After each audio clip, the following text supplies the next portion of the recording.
Morning. Today I'd like to talk to you about Canada's current housing crisis and how it's getting worse, not better.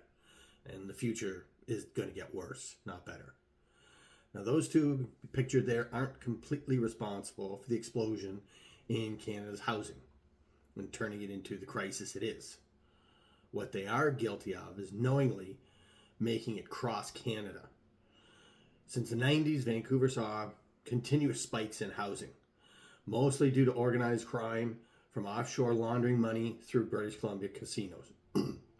Toronto saw it start 10 years or so later.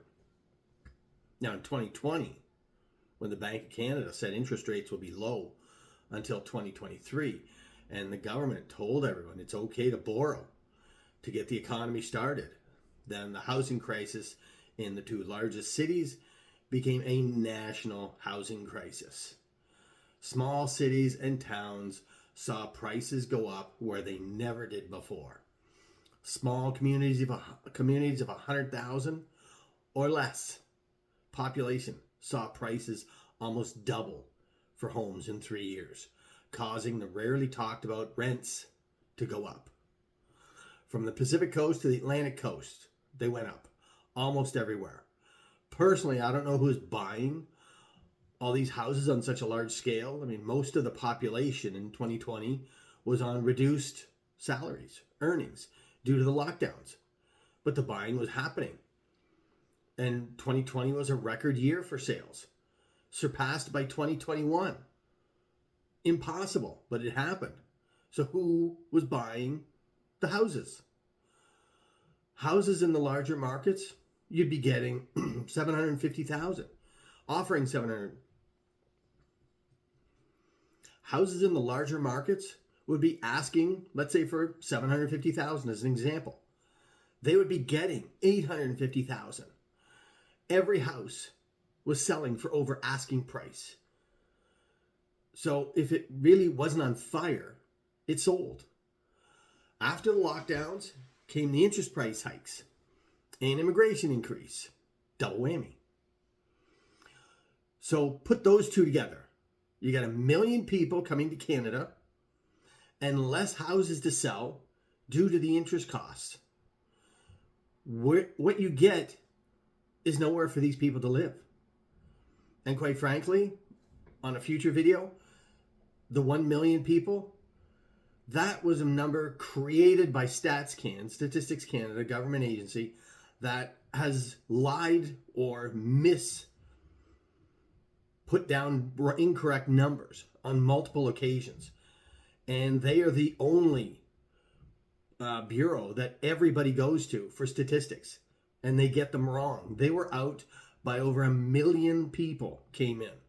They assumed people just went home. Didn't know, didn't check.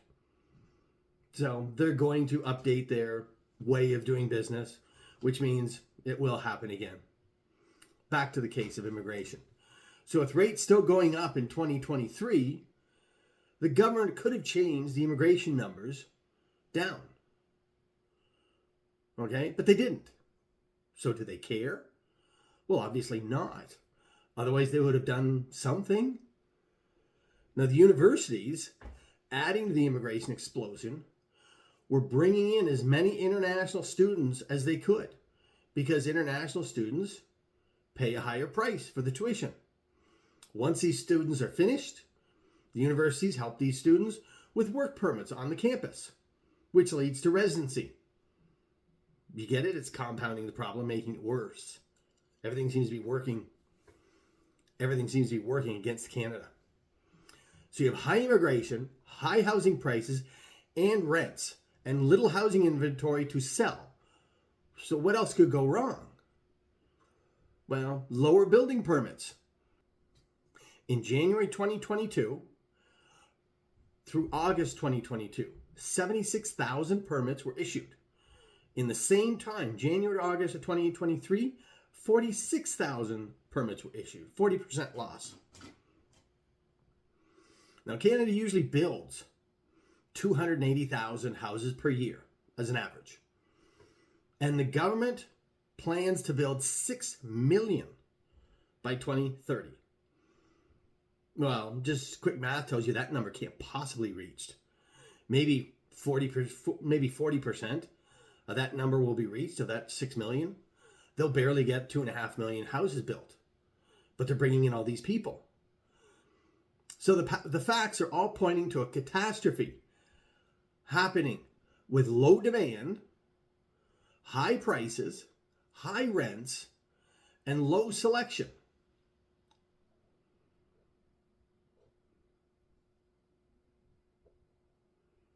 So the facts of how Canada's housing are pointing to another catastrophe happening by 2030, where you'll have high demand, high prices, high rents, and low selection.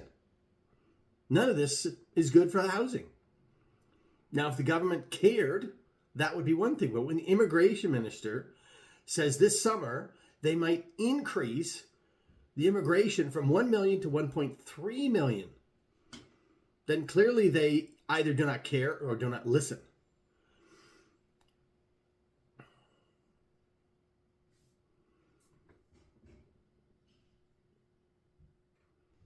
The reality of the construction industry is they're dealing with both labor shortages and dealing with material shortages.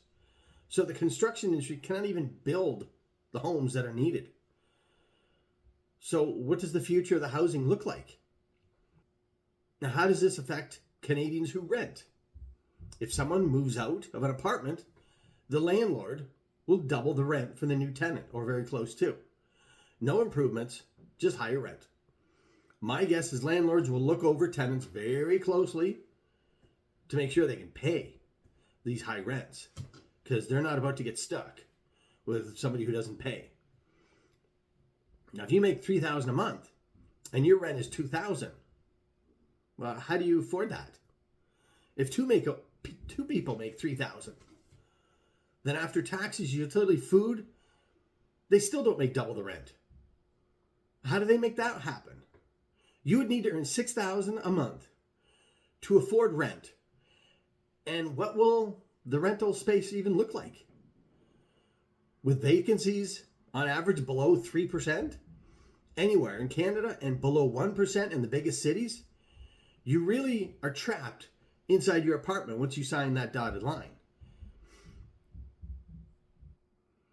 If you're stuck with your apartment, would you even bother complaining if something is going wrong?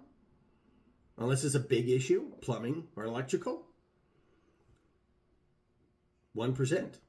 1% vacancy rate. Now, how does this affect Canadian homeowners? Well, it's not much different than the renters. Let's say you own $1 million house and have a $500,000 mortgage. If you sell the house and take the $500,000 in your pocket, you now have a problem. Where do you live? The area you were in is in the million range. So you'd need, any area like that, you would need a $500,000 mortgage, and a new $500,000 mortgage is at 6%. And you have to be approved at 8%. So the new monthly mortgage rate at 6% would be 50% higher rate than you were paying. So you'd be better off to not sell in the first place. Now, if you do not meet the requirements of a mortgage and you stay in your house, you're now trapped in your house that you're paying for. This is the newest part of the housing crisis. You can't move. In fact, studies have shown most people cannot afford to buy the house they currently have a mortgage on. This is insane. But this is Canada. This is their Canada. As the population will continue to age, you have more and more homeowners where their earnings, because of their age, are flat or possibly retiring and decreasing. This means most people over 50, especially over 60, in Canada are not selling their homes unless they are moving to some lower housing district. This means less supply pretty much anywhere in Canada, less choice. Now, Canadian banks roughly have 25% of their mortgage books. The owners are behind on their payments. So you get people who cannot pay the mortgage payments in Canada. Some mortgages are now in excess of 30-year mortgages or payback to the banks. Some are being rewritten at 40, 50, 60, even 70 years payback of the mortgage.